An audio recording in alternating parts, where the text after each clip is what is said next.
Hello and welcome back to our 5th episode of Library Lights. Thank you for joining us for another episode. I'm Megan and I'm here today with my lovely co-host Veronica. Hi Veronica. Hi Megan, how are you? I'm good, thank you. How have you been since our last episode? I've been fine, thank you. Pretty busy working on the normal update bulletins and literature searches. And last week I had an excellent morning with cohort 4 of our current Chief Nurse Research Fellows, where we spent the morning talking about how to write a review of the literature as part of a research publication. And we had a journal club session. And on that note, I just want to give a quick plug for the support that the KLS can give to anyone who's wanting to start up a journal club. So if that's something you're thinking about with your team, do get in touch and we'll let you know how we can help you. So just a quick recap. In our last episode, we had a lovely chat with Alex and John from the public library team here in Somerset. We talked about how public libraries are such an important community spaces and how their service supports well-being and health far beyond books. And we've had some great feedback from our listeners, so thank you for everyone who tuned in to share your thoughts. We really enjoy highlighting our community connections within SFT and publicly, and it's been great to hear that our listeners have enjoyed these stories too. So today we'll be continuing on the theme of meaningful conversations and connections as we're joined today by Laura James, the End-of-Life Care Education Team Lead. It's a topic that many of us might shy away from, but it's really important to have these conversations within our communities. So on that note, I'm very happy to say hi, Laura. Hi, Megan. How are you today? I'm great, thank you. Hi, Veronica as well. Hi, Laura. Good morning. So obviously, just as a quick plug-in, we are going to be talking about sort of like end-of-life care topics today. So this is just a short disclaimer before we get started. So yeah, thank you so much for reaching out. You're actually the first person that's reached out to say, could you come onto the podcast, or if you wanted us to sort of host you on the podcast versus us reaching out to people. So it's really exciting to sort of know that people are listening and sort of, you know, as a plug-in for listeners as well. If you think that you would like to come on the podcast and have a talk, feel free to reach out. So obviously delighted to have you on our 5th episode. So let's just get cracking. So could you tell us a little bit about your role and sort of what the life care education team actually does and why it's so important across SFT? Absolutely. So I'm the End-of-Life Care Education Lead and I run the End-of-Life Care Education team. And basically we are the education arm of the Specialist Palliative Care team, which is a clinical team that works both sides in the trust, both at Musgrove Park and at YDH. So the palliative care team are like a group of expert nurses and consultants and occupational therapists, and they will come out and support people who are dying or kind of maybe planning a discharge home to die at their own homes in the acute trust. And they've got an amazing range of specialist skills. And about 5 years ago, Dr. Charlie Davis thought that actually it would be really good to have some education support to go alongside this, because end-of-life care is something that we really need to kind of get right first time. We only have one chance to get it right for people who are dying. And he really recognised actually a lot of generalist staff is something that perhaps it's a bit of a struggle with sometimes. I think A, because it feels complex and overwhelming, but also B, there's a real strong emotive nature. When people are dying, it's sad and it touches on our own kind of sense of mortality and other people that we've loved and lost, and it can feel really heavy and hard. So the education team was kind of set up about 5 years ago. I came into post as the lead. I'm an occupational therapist by background.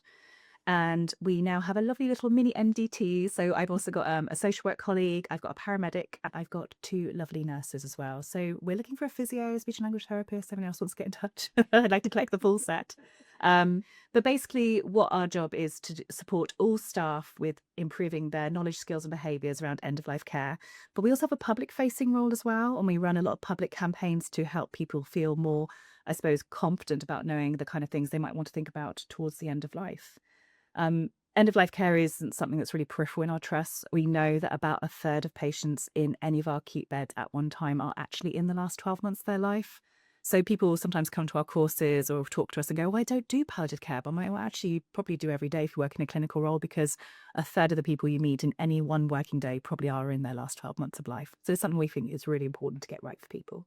Yeah, I think it's really interesting hearing sort of like the education side of it, because it is so prevalent when you think about healthcare. It is an aspect that actually, and like you said, it's important to get right the first time, because it's not, you know, like a broken bone that, you know, you can break another bone and learn how to fix it. It is our mortality that we are faced with. Absolutely.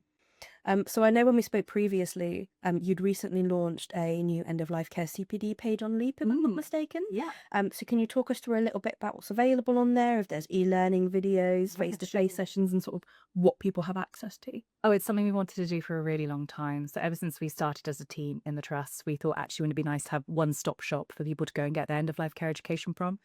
So we've been working really close with the learning development team. We now have this brilliant kind of CPD page. So basically, if you go into Leap, search palliative in the search bar, it comes up with a CPD dashboard. And we have all the courses that both we and also some of our kind of more external colleagues offer as well. Like, for example, our colleagues in like the bereavement team as well do a great care after death video. So we kind of collated everything together. There are videos on there. There is some e-learning, but also there's lots of kind of bookable courses. So we run everything from, say, like a 2-hour course around communication skills, right up to our flagship program, which is our 3-day palliative care ambassador course, which is a real deep dive for any member of staff in the trust who feels they just want to know more about palliative care and they want to be a link person between our team and theirs. So it's for anybody, really. We think everyone could do with a little bit of palliative care education as part of their experience in the trust. Perfect. Thank you very much. And you mentioned before that you obviously have external, not just sort of SFT, but you also work publicly. Yes. And I know you mentioned that you also run the Somerset End of Life Care website. We do. So how did that come about, and sort of how does it support staff across not only sort of like NHS, but just health and social care in general? Yeah, it was like pretty much the first job we were given as a team. And I think partly it was what kind of inspired the creation of the team as well. So historically, palliative care education and knowledge has always been kind of run by Health Education England. But many moons ago, back up in Derbyshire, they set up something called Palliative Care Alliance, where they basically had this novel idea that actually, because people are dying linked into various networks and organisations right across the county, really we should have one place where we share all those resources. So Derbyshire created this amazing Palliative Care Alliance website. And when I came to post, my boss said to me, we'd like a bit of that. Could you make one for Somerset? I was like, yeah, sure. I'm an occupational therapist. I totally know how to make a website. So we went off and did an awful lot of research and Googling. We work with an amazing company called Crystal.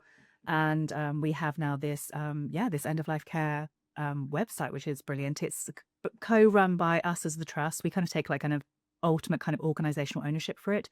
But we also have contributions from St Margaret's Hospice, Dorothy House Hospice Care, Westbourne Hospice Care, our colleagues in Somerset Council as well. So it really is something that is meant to be kind of like a place where we can all share information without borders. It has an education side to it. It has a professional resource side to it, but it also has a public resource side to it as well. So we kind of hope that the public can use it as well to get the information they need about end-of-life care in Somerset. Also, there's no sign-ins, there's no logins, it's just click and access. And we're very proud to say if you Google Somerset End of Life Care, we are like the top listing on Google as well, which is pretty. That is impressive. Thanks. It's niche, but still impressive. Yeah, sometimes you have to sort of enter a really specific phrasing to sort of be the first results. That's good to know. It is. And you can sync to it through the intranet. So if you go onto the palliative care page, you can link to it there. So if you're kind of wondering where to find this resource, it should be hopefully fairly self-explanatory to be able to find it, no matter where you go in the intranet. I was just going to chip in at this point to say I've looked at that website and it is astonishingly good. And in fact, last episode we were talking to our public library colleagues and they were talking about the health iPads that they have for loan at the public library, and there is a link on those health iPads to your page because I thought it was a really important source for the general public. We massively appreciate that. Yeah. It is something that was very much like kind of like something that we felt that was really important to do. And it came out just post-COVID. So I felt like actually it was a really good time to launch something like that for Somerset because I feel like there was a lot of, again, kind of you talk about confronting our own mortality. I felt like that was a real time that lots of people kind of did that kind of thinking. So I feel like the general kind of social moods is slightly shifting towards being more kind of open-minded and pragmatic about some of these talks. We've still got a long way to go, I think, as a society. But websites like this that are quite front and central, I think, actually do a lot of good in terms of that. Absolutely. So obviously, sort of like looking ahead at the next few months, because I know that we've had a lot of conversations, sort of like pre-podcast. But I know that there's a lot of events that you guys have coming up. So you mentioned something about a simulation week in May, the Dying Matters campaign, and then as you mentioned before, like with the website, with the partnership of like St Margaret's Hospice, sorry. So could you just talk us through sort of what people can expect and what's coming up and what people should look out for? Absolutely. We do have lots of kind of public events, but staff are really welcome to them too if they just kind of want to see what's going on. So one thing that we're running this week, Dying Matters is a national week, and it's all about promoting good conversations around kind of death and dying. And we always try to do something for it, but this year we're actually doing something pretty much like on a much bigger scale than we would normally. Normally we just have a little standing concourse, and you can pop along and say hi and get a cake. But actually we want to do something that's more educational based this year. So it's running from the 4th to the 8th of May. And each day we're going to be doing some sort of education offering. So the 4th, we will be taking our training trolley around every single ward at Yeovil district and talking about end-of-life care to anyone who will have us. And we're going to be doing the same at Musgrove Park on the Wednesday. So you will see us out and about, and we will have freebies, so do stop us at least for a pen, if nothing else. And then the Thursday and the Friday, we're going to be doing something called a marketplace. So basically, we will be having a stand at Musgrove Park on the Thursday and a stand at Yeovil District in both the academies. And we've got loads and loads of people coming to that. We've got St Margaret's Hospice coming. We've got loads of teams across the trust coming. So we've got Mental Capacity Act team coming, Dementia and Delirium, Discharge to Assess. We've got our colleagues in district nursing coming. And we kind of just wanted to kind of put on a bit of kind of a show of everyone who's connected to supporting people at the end of life. What do they do? How do they do it? And there will be freebies. It will be fun. I'm going to try and buy as many sausage rolls as I can physically count. Nice. Because I feel like people will come if there's a sausage roll. Hopefully. I know I said that. I feel like I have to provide the sausage rolls. So there will be sausage rolls. And there'll be a cheese and onion option, obviously, for our vegetarian colleagues. But we will make sure that there's like snacks and hot drinks. And I really just hope it will come be like an interesting event where people can come and get information and talk to people they might not normally talk to. And that's open to all staff. So I think that's going to be a really lovely educational week, and we're quite excited to get that going. If you want us to have a stand there to sort of talk about the resources from our side more than they might have access to, let me know and I will make myself available. Fantastic, we'll do that then. And then we also run a week every year called Somerset Advanced Care Planning Week, which is the second to last week of June. And basically what we're going to be trying to do, I got the dates here. It's the 15th and 19th of June. My colleague Amy will shoot me if I don't mention the actual dates. What we're doing something slightly different again this year. So what we would normally do is go along to a lot of carers groups, do a lot of public talks. But we decided this year actually we would do more of a promotional campaign. So actually we're creating these really cool posters with our graphic design colleagues over in communications. And we're going to be it's more about kind of getting people to think about why they might do advanced care planning. Advanced care planning is so important to ensuring that people have their voice and choice at the end of life. So, and actually having a really good conversation now, doing a little bit of paperwork, it can really save you a lot of heartache further down the line. So we just want people to understand that actually it doesn't need to be onerous, it doesn't need to be depressing, but it's really important to do and to get right. So the public campaign is going to be sort of pictures of people going about their daily lives and saying why they would do advanced care planning. And a lot of it is like, I would do advanced care planning because I don't want to cause my family stress and confusion. I would do advanced care planning because I want my choice and my voice to be heard. I do advanced care planning because actually I've got really strong religious or cultural preferences. And that's really important to me when at the end of life when I can no longer speak for myself. So hopefully we come at it from that angle. It'll feel less scary for people and hopefully they will kind of want to engage with it. It comes on the back of some work we've been doing called the Advanced Statement work, Somerset Advanced Statement.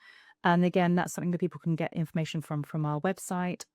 It's also on our amazing Planning Ahead guides that we should have across the trust for people to access. It's like a lovely booklet with a bench on it.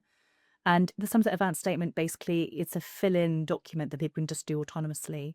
And they can say the kind of wishes and preferences they'd want around their end-of-life care. They can also tell us have they made a will, have they got a power of attorney, who they want to look after their dog, little things that can really help us personalise their end-of-life care experience. And that document, when they send it to us, we upload it to CIDR. So that's the Somerset Integrated Digital E-Record. I do get that right. And basically it's somewhere that actually then everyone can view that information. So it goes alongside the treatment escalation plans that we probably are more familiar with. But it's something that's just a little bit more personal, I think, to the individual and how they want their care to be received. And we think already those are starting to trickle in since we launched that in December. So we're going to do a big push with that as well. We want to get as many advanced statements done as we possibly can for the community because we know it actually makes a huge difference to their end-of-life care experience. So there's going to be a big public campaign, lovely posters, hopefully in every single GP practice in Somerset. That's our hope and aim. And we will be running education events also for staff around advanced care planning too, if they want to come along and learn more. So watch this space. There will be lots of poster campaigns going on about that. Perfect. I will get any dates and links from you and I will pop them in sort of like the description in the newsletter so people can have a easy clickable button if anything really like booked onto or anything like that.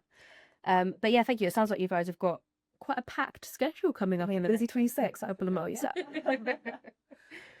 So obviously part of our conversation today is obviously, and your work talks about sort of like death and dying culturally.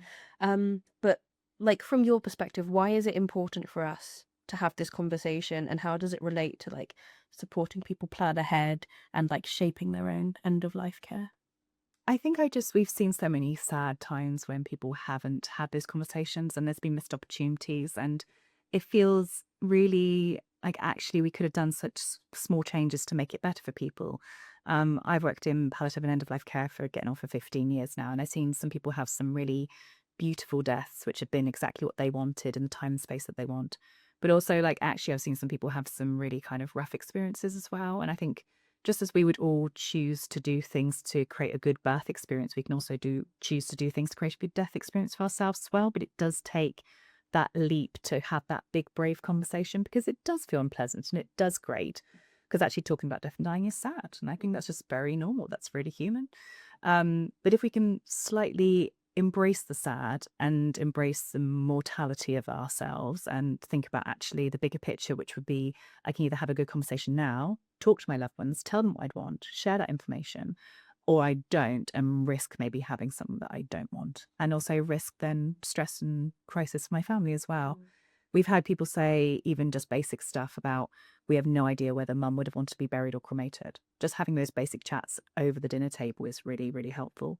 But bigger than that, if there's something that's really, really important to somebody, if they've got a particularly strong faith, if there's certain music that they love, or even just like if something that they really don't want, they've, I don't know, a strange brother that they don't want in the room at the end of life, or they really hate the smell of vanilla, or they can't bear to have a weak cup of tea with 2 sugars. Like, we don't know those things unless people tell us.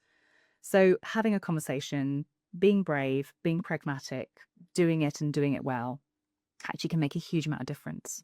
One of the advanced care planning leads before my current colleague, Amy Giles, she used to have this lovely phrase called plan it and park it. So it doesn't have to be something you keep on talking about forever. You can have a chat one quiet Sunday afternoon with your family, and then that's kind of it. You don't need to do it again if you don't want to. So it doesn't have to be something we think about all the time. I'm probably a bit weird in my job because all I talk about and think about is death and dying. So I'm probably coming at it from a bit of an odd angle, but I really appreciate that actually people want to just get on and live their lives. But it's nice to have that safety net to know that actually you've done that. And actually, I always come down to this at the end of the day. I think actually if we can talk to our families, it is a way of showing our love. I've known people to write letters, do funeral planning, to tell people those last things that they might want to hear, to share those experiences, those messages of love, forgiveness, whatever you want to say at the end of life. And it's profoundly helpful in terms of then people supporting them through their grief as well. Because I think we can all grieve and have these conversations will not take away the grief, but it will make sure that we haven't got trauma and stress on top of grief, which I think is hugely important personally. Yeah, I remember the first time I was kind of confronted with those kind of questions was back when I was sort of like 16, 17, and my grandfather had to have a triple heart bypass, but he sort of had that conversation with mum, who ended up, he was his power of attorney, and then mum and dad, it obviously sparked them to sort of have that conversation with us. And mum turned around, she's like, if anything happens to me and your father, who would you want to live with? I'm updating with Will. And it was just such a random phrase. We just sat there around the dinner table and I was like, I don't know. Granddad, I guess, because he lives 5 minutes away, but it is just, yeah. And they didn't make it wasn't a big fanfare. It was just, it was just Very normal. Conversation of, but I think sort of that operation that my grandfather had sort of sparked that conversation. Completely. And we often do find these moments, and actually we usually say it's quite good to have these conversations. Perhaps, I don't know, perhaps somebody's just come back from hospital, or if there's been a big family change, if you just moved house, it seems like a good time to do it. So any kind of major life events that we come across, it's worth just doing it at some point, because actually if we don't do it now, when are we going to do it? People do put it off and put it off and put it off. We had a lady once who was so sweet, and she really wanted to write her will. And she was like, none of my children will write a will with me because they all say I'm going to live forever. And she was 94. And all her kids were in their 70s. So we were like, well, I can understand that comes from a place of fear and a denial almost that actually one day that grim reality will happen. So I do get it why people don't want to have these conversations, because they can be upsetting and they can make us feel tug at our heartstrings. But the other flip of the coin is that we never do, and then we have chaos, to be quite honest. Yeah. So actually it can be really confusing for people, especially when there's property or children involved. things can get pretty nasty pretty quickly, actually. So to do it now, whilst we've still got capacity to do so, is a really positive thing to do. Reminds me slightly of my father is Jewish, and I don't know if you know, but Jewish people need to be buried usually within 24 hours of dying. And so I made him sit down with me and have this conversation because I was like, I don't really know how to do this, Dad. I wouldn't know how to even go about getting you a rabbi and a synagogue organized and this kind of stuff. And when we looked into it together, it was incredibly complicated. Bless him, he said to me, he goes, actually, love, don't worry about it. I'll just have a cremation when you can. He said, it's not that important to me. So I'm so glad we had that conversation because I would have felt terribly guilty if I'd not managed to make that happen for him. So actually it can really absolve your family of kind of guilt and confusion, I think, at that really already difficult time when they're already grieving your loss. To have that on top of everything else, I think it's something that you can really take away that burden from them. It's important. And obviously, it can be a tough conversation to have, but I know that death cafes are becoming more popular recently, which is like a safe space that people can come and talk about. So for listeners who might not have come across them before, can you explain sort of what are they, who can attend, and how they can help people start thinking about that advanced care planning sort of conversation? They sound terrifying, don't they? Death Cafe. It's a real, I did not pick that title. It's a national movement. Actually, it's an international movement. So if you go onto deathcafe.org, there's death cafes all over the world. But actually, death cafes are pretty much what they say on the tin. It is a cafe style setup, no agenda, and people can just come and talk about whatever's on their mind in terms of death and dying. So they're open to the public.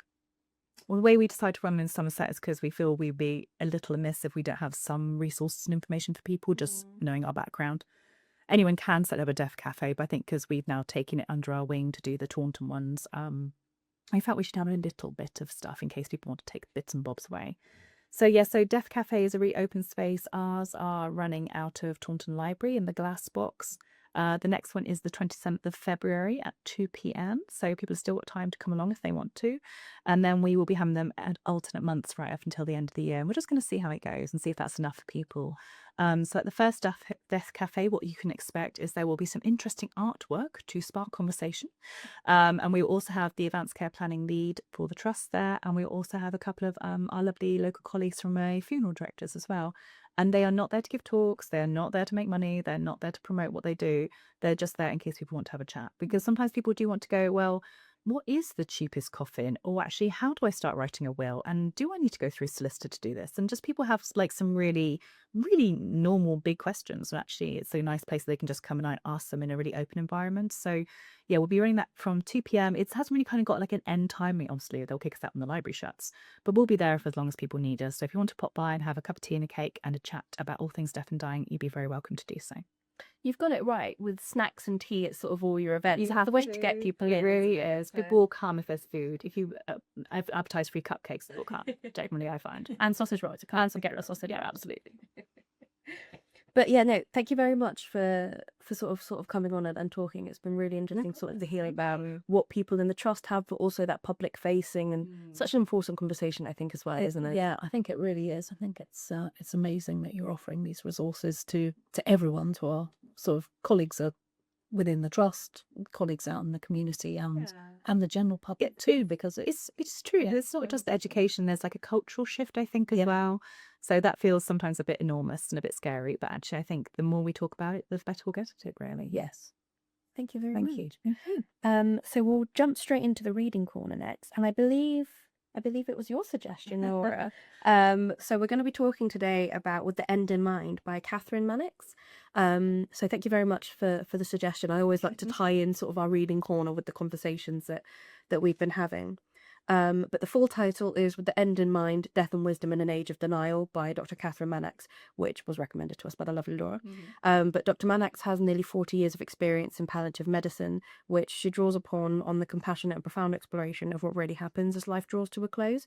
So I think there's about 40 human stories that sort of demystify the dying process. And through her approach and her writing, it sort of invites us to look at it through openness rather than fear.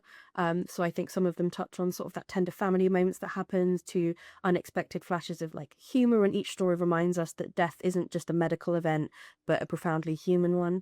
And like you said, everyone is born and everyone has to die at certain points. So it is that sort of conversation. And through the book, She kind of gently shifts your perspective. There is comfort and clarity, but also appreciation for how we live as much as we die, that life is such an interesting journey that everyone's on.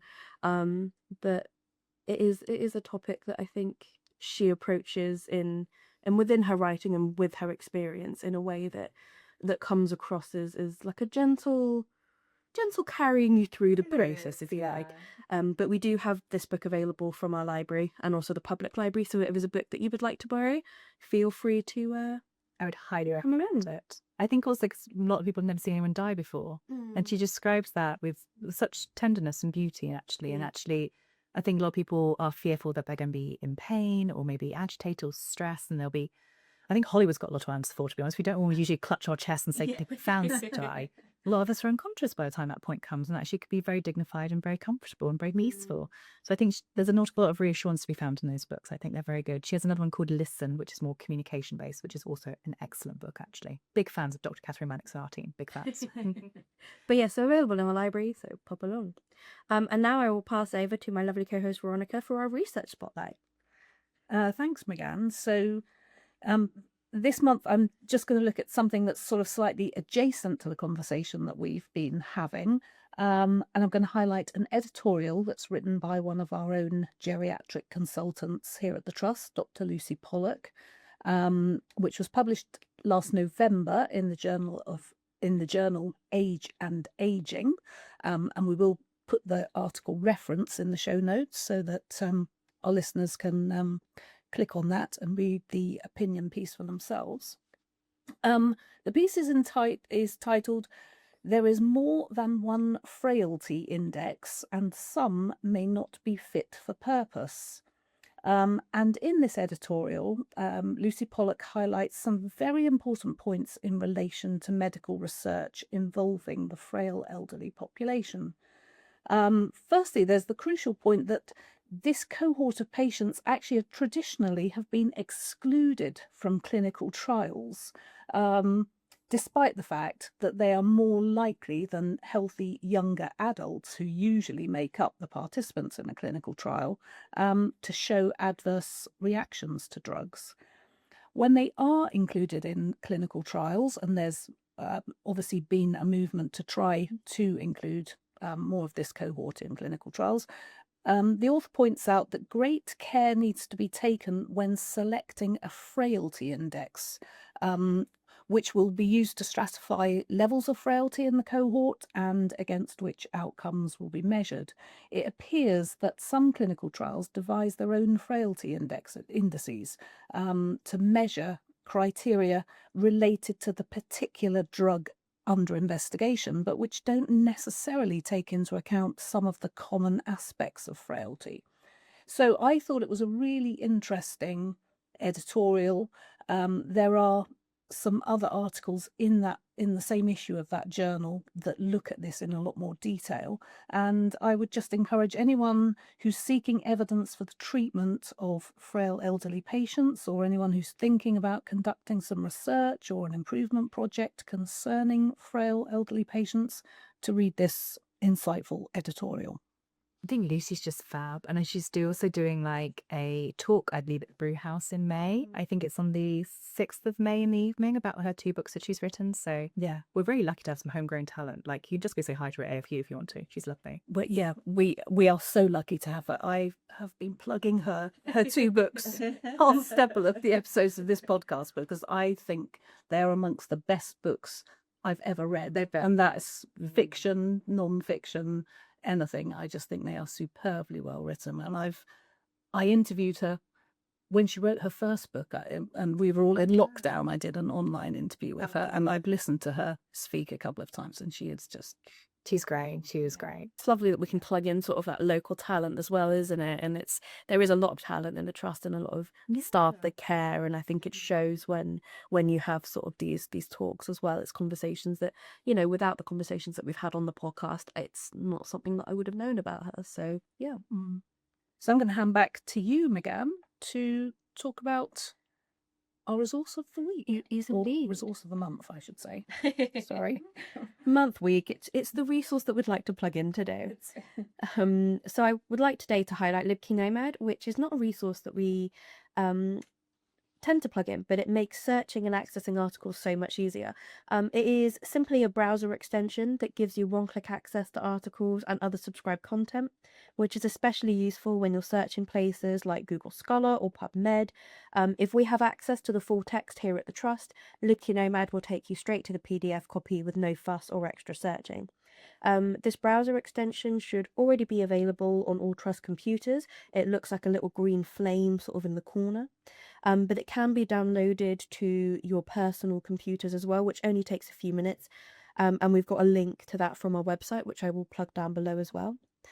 And once it's downloaded, when it's activated, like I mentioned, it's sort of like a little green flame in the corner. And then you will see a little text box on the left of your screen, which will say download PDF Somerset NHS Foundation Trust. You will need an Open Athens account to access the articles, but you can sign up for one for free. And I will pass over to Veronica to explain what is Open Athens. Okay, thanks, McGann.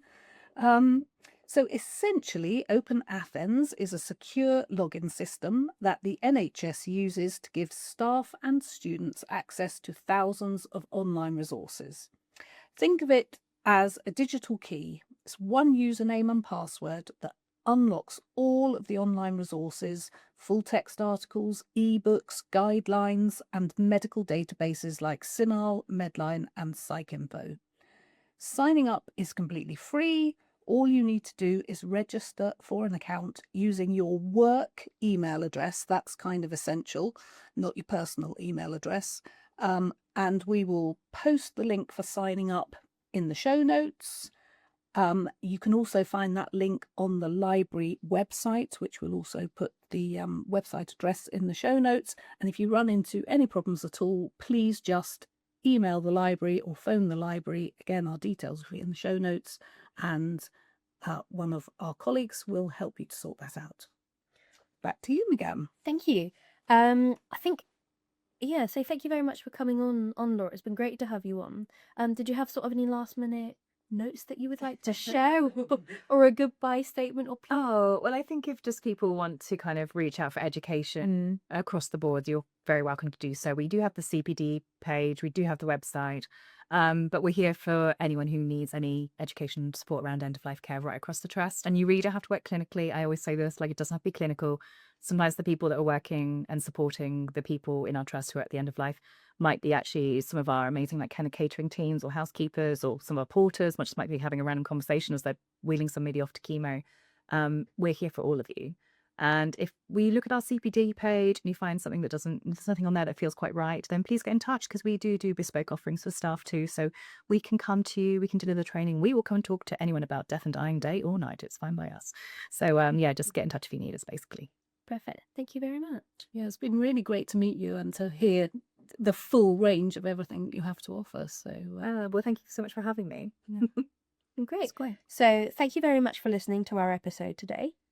It's been lovely I can't believe we're on 5 episodes already. It seems to have sort of flown by from when we had the first conversation of, should we do a podcast? What would we even talk about? And now we're sort of, 5 months into what I think has flourished into quite a lovely little podcast. Yeah, I think so. And every single time I learn something new, and I think it's just wonderful that we have so many great guests coming to join us to educate us. And we really hope that the listeners are feeling that this is an educational opportunity for them as well. So absolutely. Thank you. So next month we will be talking about Healthcare Scientists Week. So if that is something that interests you, watch this space, as they say.